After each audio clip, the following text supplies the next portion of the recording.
올바른 답은 올바른 질문에서 나온다. 고민을 한다는 건 고여있지 않고 나아지고자 함이므로 남을 할 일이 아닙니다.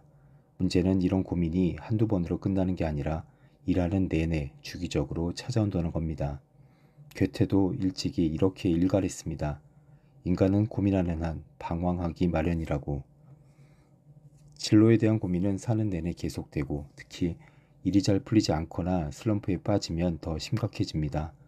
그 안에 매몰되지 않으려면 어떤 결정이든 내려야 합니다. 그때 여러분은 무엇을 기준으로 선택하나요? 게다가 그런 상황은 한두 번이 아니라 여러 번 찾아옵니다. 그때 마냥 흔들리지 않으려면 기준이 있어야 하지 않을까요? 나홍진 감독의 영화 곡성에서 어린 딸이 이런 말을 합니다. 멋이 중헌디, 멋이 중헌지도 모름서. 여러분은 아세요? 여러분에겐 무엇이 중요한지. 그것은 사람마다 달라서 높은 연봉일 수도, 성장의 기회일 수도, 저녁이 있는 삶일 수도 있습니다. 중요한 것은 여러분의 기준이 무엇인가입니다. 흔히 사람들은 현재 있는 곳을 떠나 다른 회사로 가거나 새롭게 창업을 하는 것만 선택으로 여기지만 그렇지 않습니다. 다른 곳으로 가지 않고 남는 것, 지금 하고 있는 일을 계속하는 것도 중요한 선택이고 결정입니다. 다만 무엇을 기준으로 그렇게 하느냐, 그것이 중요하다는 것입니다. 저는 이 문제를 곰곰이 생각하다 재밌는 점을 발견했습니다. 신문이나 SNS에는 어느 스타트업이 유명 투자자로부터 거금의 투자를 유치했다는 기사가 종종 올라옵니다. 창업자들은 자랑스러워하고 사람들은 부러워하는 뉴스죠. 그런데 스타트업을 창업한 분들도 대개는 회사에서 일하다 이런저런 이유로 퇴사한 후 자기 회사를 차린 경우가 많습니다. 그러다 투자를 받아 비즈니스가 본격적인 궤도에 오르고 종래는 큰 회사로 자리 잡는 거죠. 결국은 기존의 회사에서 나와 새 회사를 차리는 것인데 사람들은 여기에 열광합니다. 이직을 하든 창업을 하든 종착지는 회사니 말하자면 회사를 나와서 또 회사를 시작하고 회사에서 일하는 셈입니다. 제가 드리고 싶은 얘기는 이겁니다. 회사를 계속 다닐까 그만둘까는 핵심이 아니라는 것.